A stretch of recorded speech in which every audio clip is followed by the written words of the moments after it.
Assalamualaikum warahmatullahi wabarakatuh. Salam jumpa anak-anakku sekalian. Alhamdulillahirabbil alamin. Kita masih bisa bertemu kembali dalam keadaan sehat walafiat.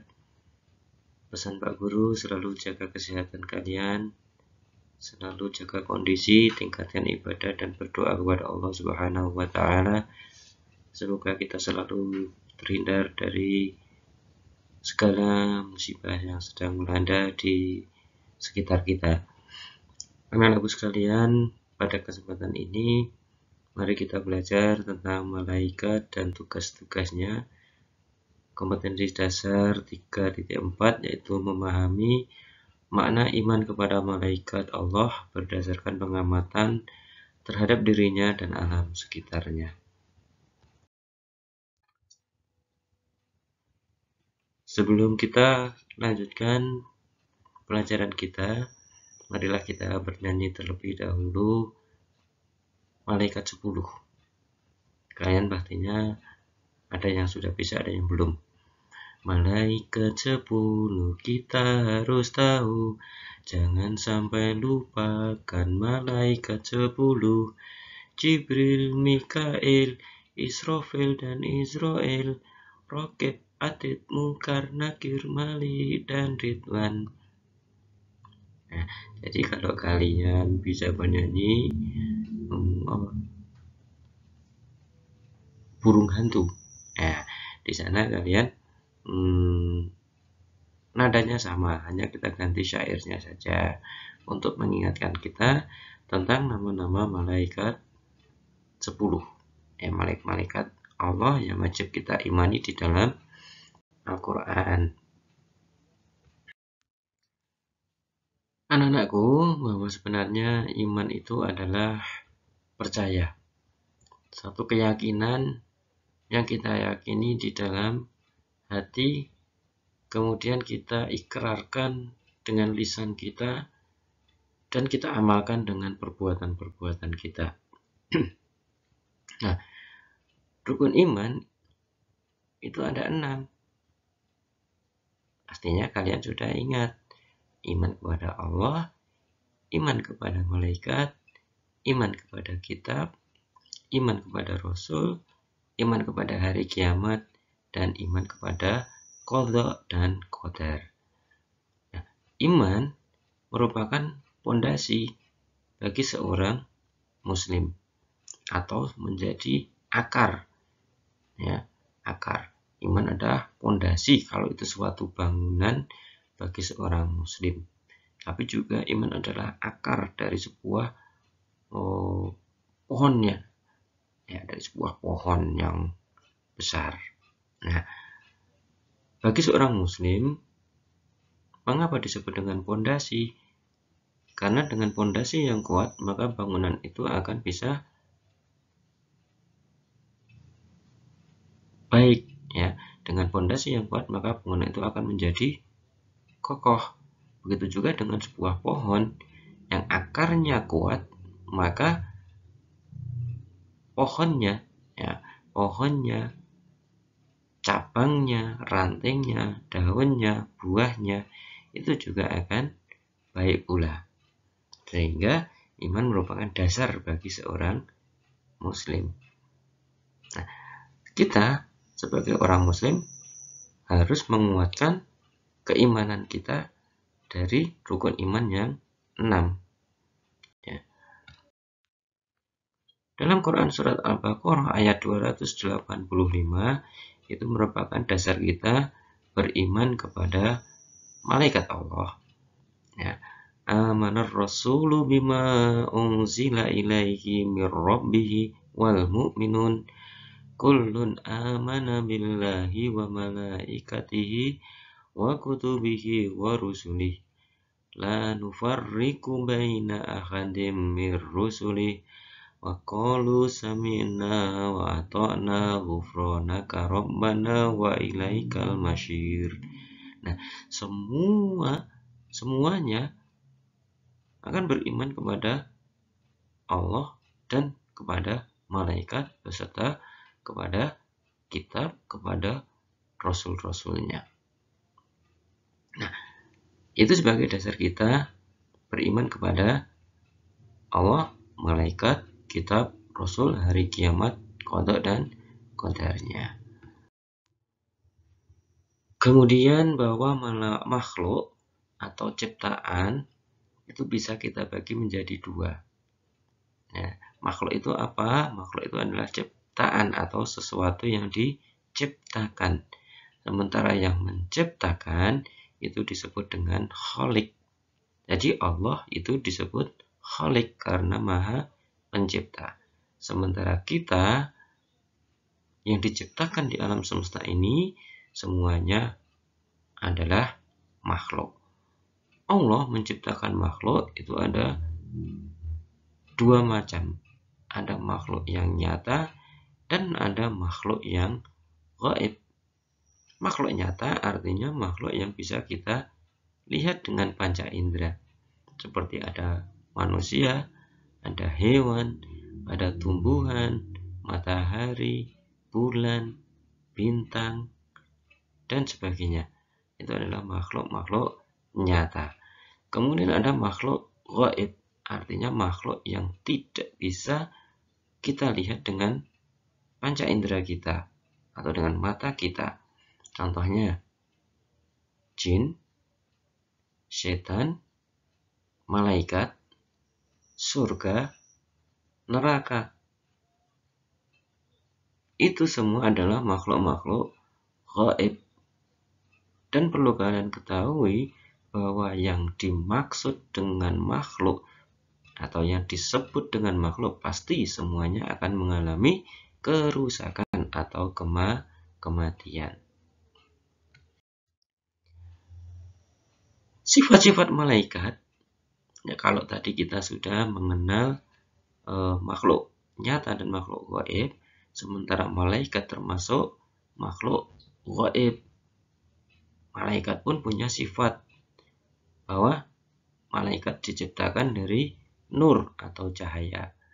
Kalau kita manusia diciptakan dari tanah. Sementara iblis diciptakan dari api. Jadi malaikat diciptakan dari nur atau dari cahaya. Kemudian yang kedua, bahwa malaikat itu tidak punya jenis kelamin. Berbeda dengan manusia. Manusia ada laki-laki, ada perempuan. Tapi malaikat tidak punya jenis kelamin. Nah, bukan laki-laki dan bukan perempuan karena tidak berjenis kelamin. Nah, malaikat adalah makhluk Allah yang paling taat. Makhluk Allah yang tidak pernah berbuat dosa. Ya. Karena apa? Karena malaikat adalah selalu taat kepada Allah. Juga tidak mempunyai nafsu. Ya, tidak punya nafsu. Sementara kita manusia itu diberi nafsu. Kita diberi jenis kelamin. Kita punya nafsu. Kita terkadang haus, ngantuk, lapar, sedih, marah, dan sebagainya. Itu karena kita mempunyai nafsu, sementara malaikat tidak memiliki nafsu. Nah, selain itu, bahwa malaikat selalu bertasbih kepada Allah. Karena tidak punya nafsu, karena selalu taat, tidak berjenis kelamin, tidak pernah ngantuk, tidak pernah tidur, dan sebagainya, maka malaikat bisa bertasbih atau selalu bertasbih kepada Allah Subhanahu wa Ta'ala.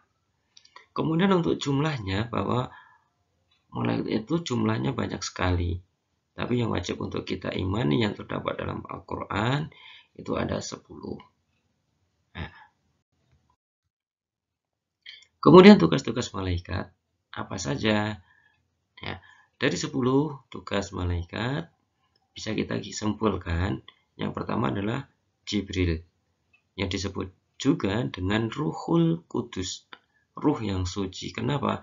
Karena malaikat Jibril mempunyai tugas untuk menyampaikan wahyu-wahyu Allah.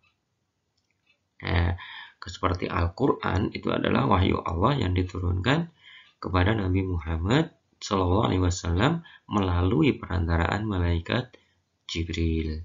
Dan para nabi-nabi terdahulu pun semua wahyu yang diberikan Allah itu melalui malaikat Jibril. Kemudian yang kedua adalah Mikail. Malaikat Mikail itu tugasnya untuk membagikan rezeki dan mengatur turunnya hujan. Sehingga kita tidak perlu sanksi, kita tidak perlu khawatir, ragu-ragu kita tidak akan mendapatkan rezeki. Karena rezeki sudah diatur oleh Allah, kemudian dibagikan sebagai tugasnya malaikat Mikail. Kemudian yang ketiga adalah malaikat Israfil. Ya, tugasnya untuk meniup sangkakala. Apa itu sangkakala? Bahwa besok pada saat hari kiamat itu akan ditiupkan sangkakala untuk tahap-tahap manusia atau tahap-tahap makhluk Allah yang setelah terjadinya hari kiamat. Kemudian yang keempat adalah malaikat Israel yang disebut juga dengan malaikat maut. Nah, malaikat kematian, karena apa? Tugasnya untuk mencabut nyawa makhluknya termasuk kita. Nah, kemudian malaikat Raqib. Ya, Raqib itu tugasnya mencatat amal-amal baik kita. Sehingga semua perbuatan baik kita yang kelihatan maupun tidak kelihatan dicatat oleh malaikat Raqib. Nah, kemudian malaikat Atid. Tugasnya berbalik dengan malaikat Raqib. Malaikat Atid tugasnya untuk mencatat amal-amal buruk.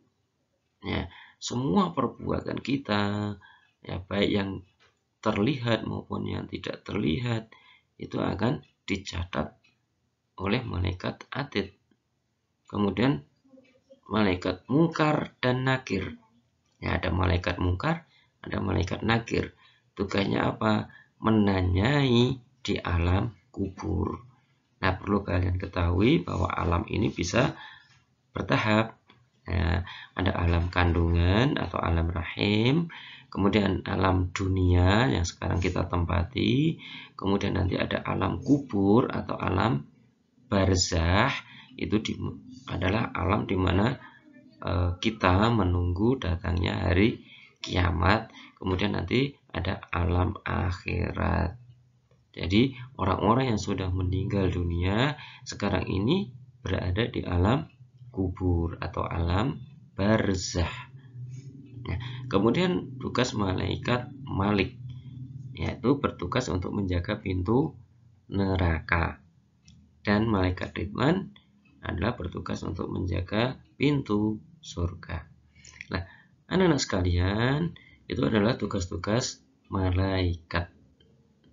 Ya, sudah kalian ketahui ada yang mencatat amal baik, mencatat amal buruk, menanya di alam kubur, menjaga pintu surga, menjaga pintu neraka, membagi rezeki, meniup sangkakala, menyampaikan wahyu yang terdiri dari 10 malaikat.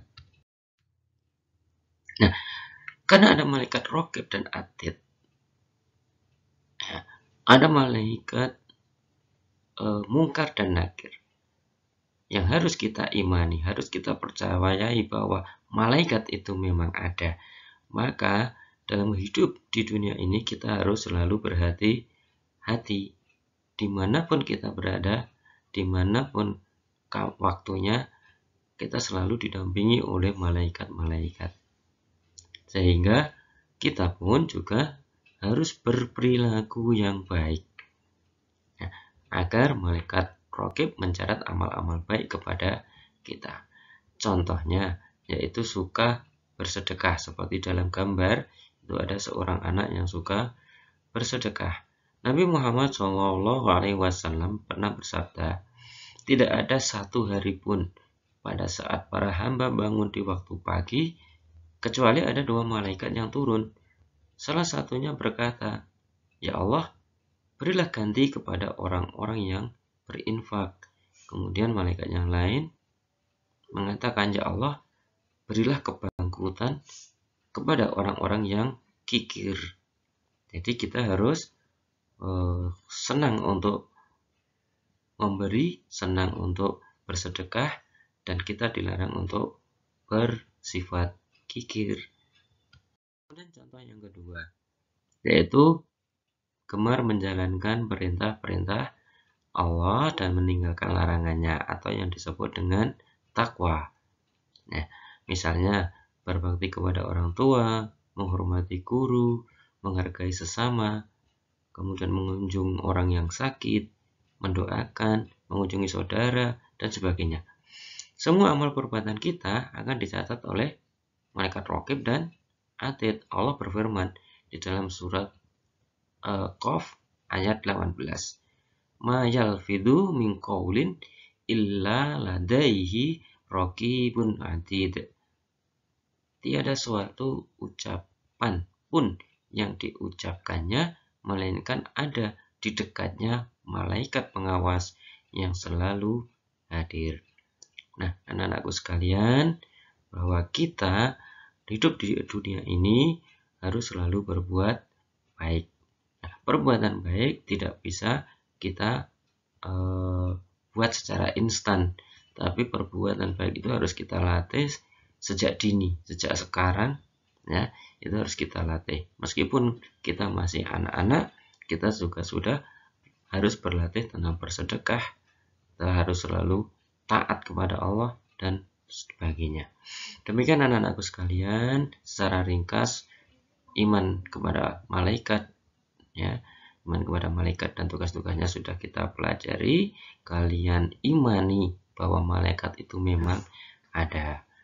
Nah, termasuk kalian belajar karena belajar adalah satu bentuk ibadah kita, pengamalan dari tugas-tugas seorang mukmin. Insya Allah kalau belajar kita niati dengan ikhlas, dengan niat ibadah, insya Allah malaikat raqib pun akan mencatat amal baik kita. Terima kasih, mohon maaf atas segala kekurangan. Assalamualaikum warahmatullahi wabarakatuh.